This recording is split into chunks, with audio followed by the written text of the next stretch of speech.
The White House faces mounting scrutiny following the release of documents related to Jeffrey Epstein.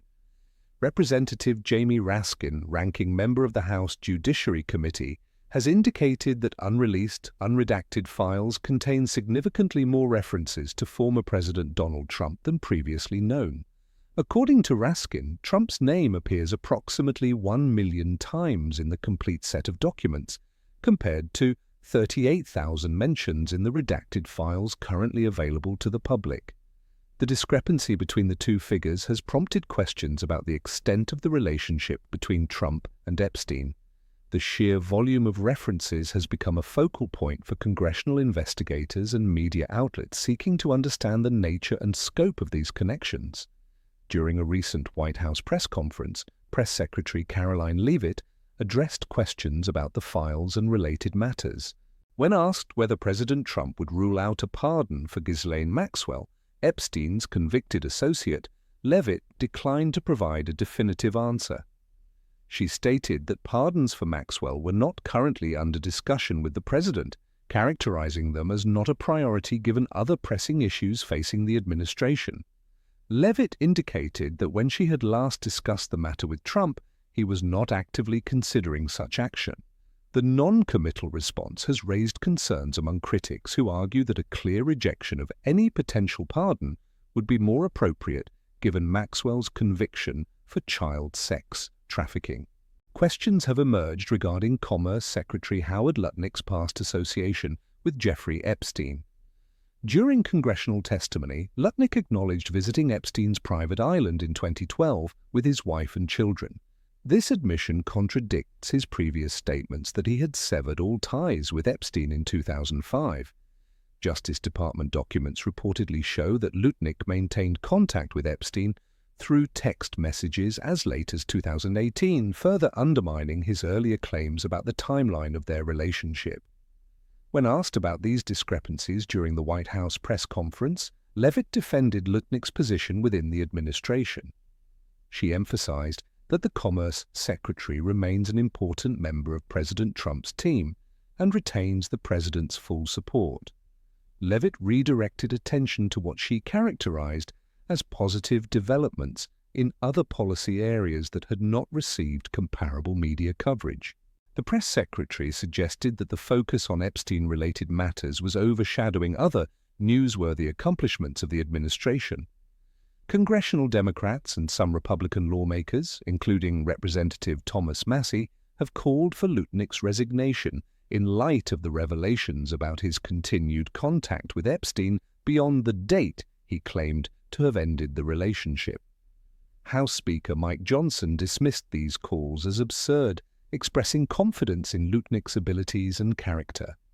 Johnson stated he was not fully informed about the specifics of the timeline, but trusted Lutnick's account of events. New information has surfaced regarding President Trump's knowledge of Jeffrey Epstein's criminal activities. Trump previously stated he had no awareness of Epstein's abuse of underage girls. However, recently released police reports indicate that Trump spoke with the Palm Beach police chief in 2006 about Epstein's activities.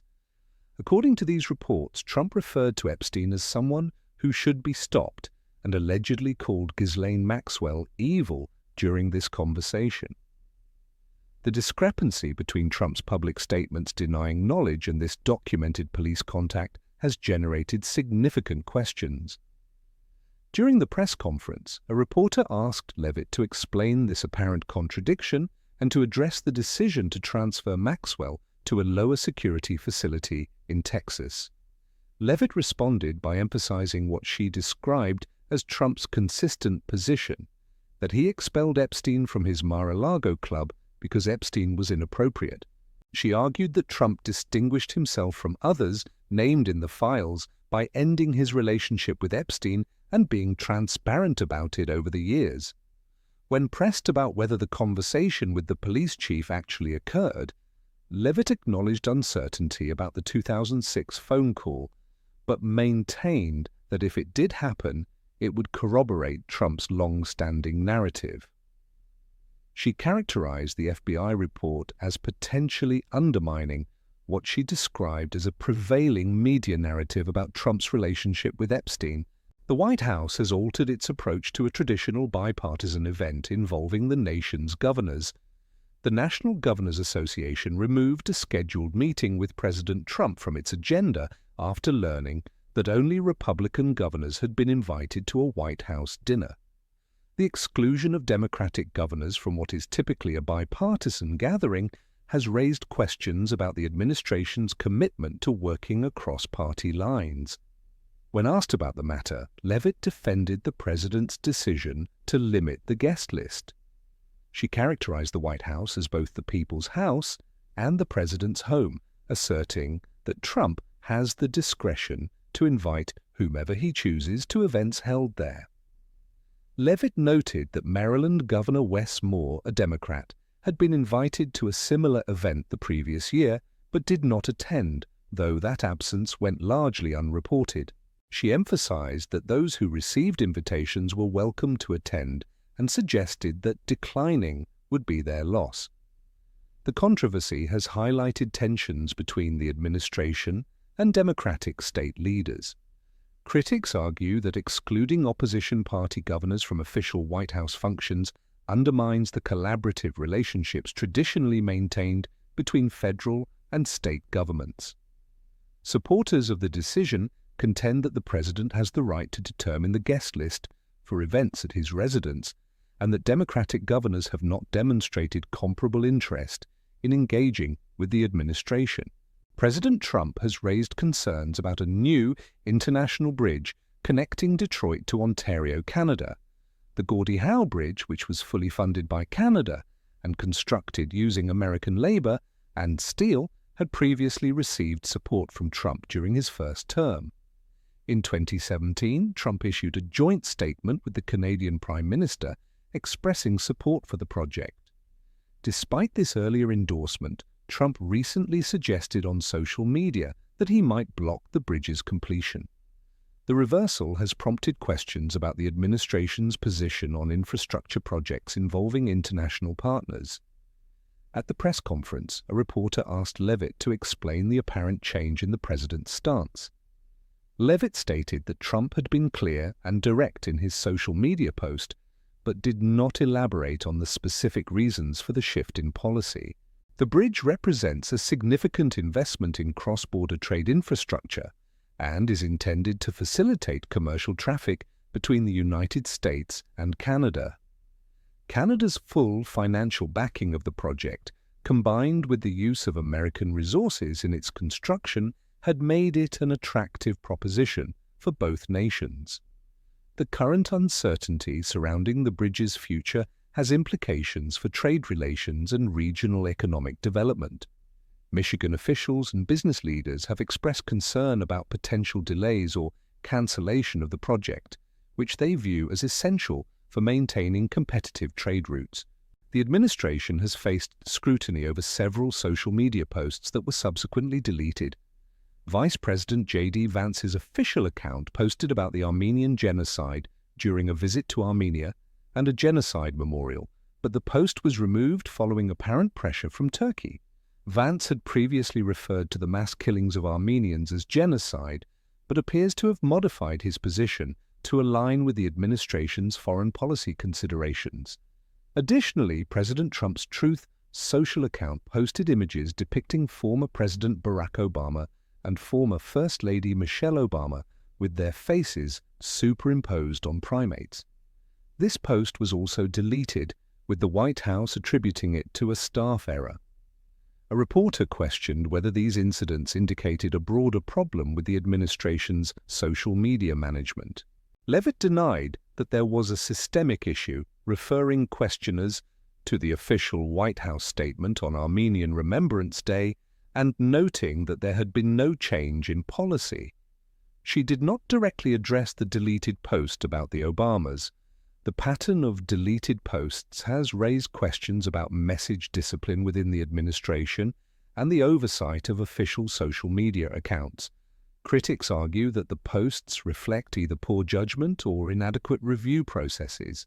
The administration has consistently attributed deleted content to staff mistakes rather than acknowledging any intentional messaging. The administration's plan to increase beef imports from Argentina has generated concern among American ranchers and agricultural representatives. Republican lawmakers from Nebraska have expressed worry that the executive order allowing increased imports could disadvantage domestic cattle producers. The policy is intended to address high beef prices for consumers, but critics question whether it will harm American ranchers who may struggle to compete with imported products. Press Secretary Leavitt addressed these concerns by asserting that both goals, lowering consumer prices and protecting American ranchers, could be achieved simultaneously. She stated that President Trump is in regular communication with Agriculture Secretary Brooke Rollins about ensuring prices continue to decrease. Leavitt pointed to the administration's success in reducing egg prices as an example of effective intervention. She described the Argentinian beef imports as a potential short-term solution, while emphasizing that protecting the domestic cattle industry remains a priority. According to Leavitt, the administration has met with American cattle industry stakeholders at the White House multiple times in recent months to discuss their concerns directly.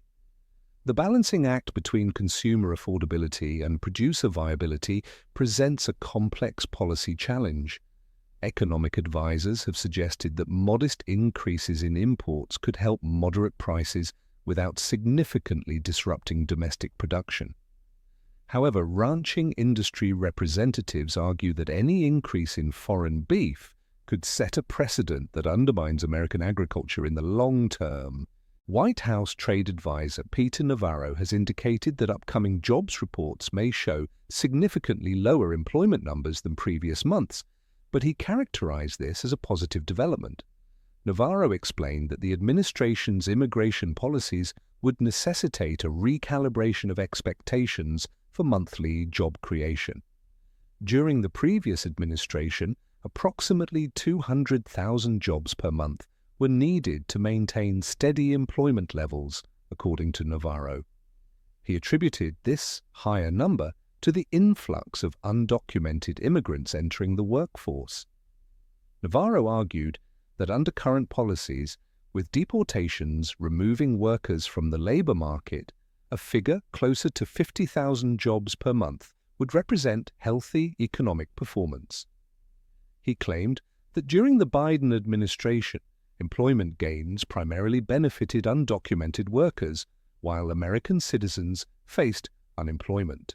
Navarro suggested this dynamic has reversed under current policies. He cautioned financial markets and analysts against interpreting lower job numbers as economic weakness, urging them to adjust their assessments based on the changing composition of the workforce. Economists have offered mixed reactions to this analysis. Some argue that the relationship between immigration levels and employment creation is more complex than Navarro's characterization suggests. Labor market dynamics involve multiple factors beyond immigration status, including technological change, demographic shifts, and economic growth rates. The administration's framing of lower employment numbers as success represents a departure from traditional metrics used to evaluate labor market health.